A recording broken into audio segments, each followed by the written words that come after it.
Thank you, Mr. Chairman, and thank you to our witnesses here. Congratulations on your nomination. Mr. Del Toro, I appreciate our opportunity to have a good discussion yesterday. Same with you, Mr. Connor, so thank you for your time on that. These issues of culture in the Navy, I know Senator Cotton raised a couple issues, but I think it would be good here if you could just clarify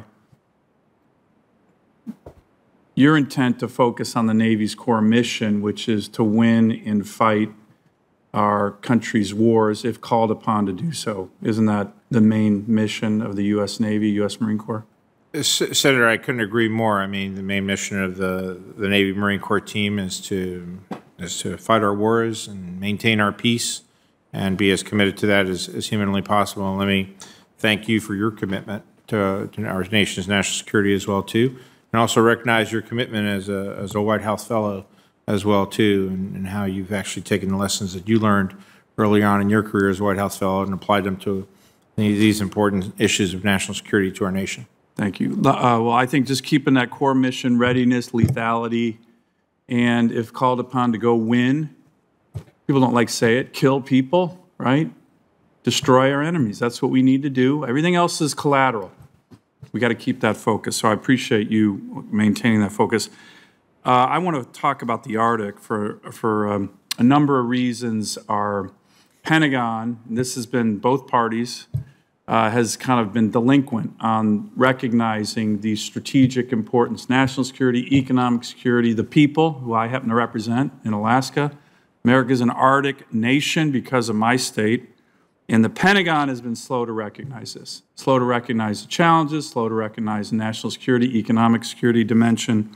This committee and the Congress have been pushing the Pentagon leadership to wake up to this big, important area of national security and great power competition. So, Mr. Del Toro, in January 2021, the Department of Navy, the Navy published its Arctic strategy.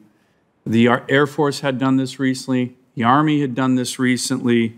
The Secretary of Defense, Secretary Austin, and Deputy Secretary Hicks committed to me in their confirmation hearings to fully resource the Arctic strategies of the different services, including the navies. So, if confirmed, can I get your commitment to follow through with the pledges made by the Secretary and the Deputy Secretary to fully resource the Navy's Arctic strategy, and for you within 45 days, you and the CNO to come brief me on the implementation of that strategy? This is very important. Tomorrow, the Secretary of the Army and the Chief of Staff of the Army are coming in to brief me on the implementation of the Army's Arctic strategy. It was a commitment the Secretary of the Army made to me during her confirmation hearing. So I'd like to get that confirmation from you as well.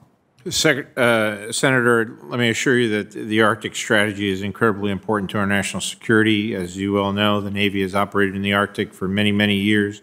Our submarine forces, our Marine Corps forces who operate in the Arctic, it's incredibly important to our economic security, and I pledge to you that within 45 days, if confirmed, I will come back to you with the Navy's commitment to the Arctic as well, too, moving forward. Great. Well, part of that, and I appreciate that, part of that plan is the Navy talks about it will maintain an enhanced presence, strengthen cooperative partnerships, adopt our naval forces for a blue Arctic, do freedom of navigation operations, not undersea ones. I appreciate the submarine fleet, but FONOPs. And yet, I'd like you to be able to brief me on how the Navy can achieve these objectives without any icebreakers. We have two, one is broken for our nation, without any Arctic deep water ports, and without any ice-hardened surface ships.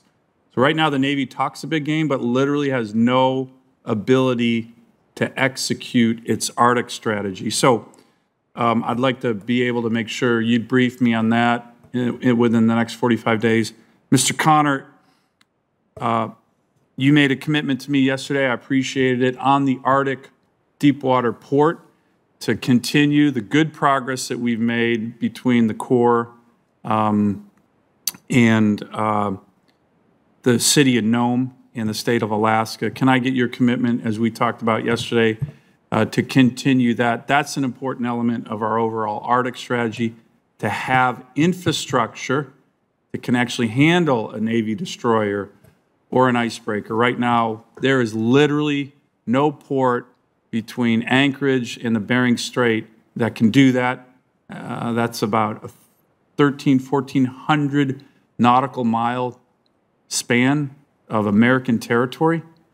So we need to change that. Can I get your commitment to continue the progress the Corps and the state of Alaska have made on that?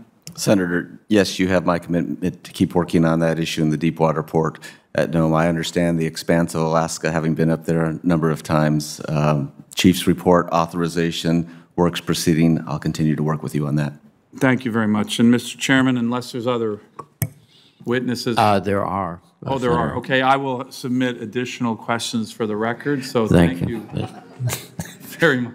Thank you, Senator Sullivan, for your graciousness. I appreciate it very Yes, much. of course.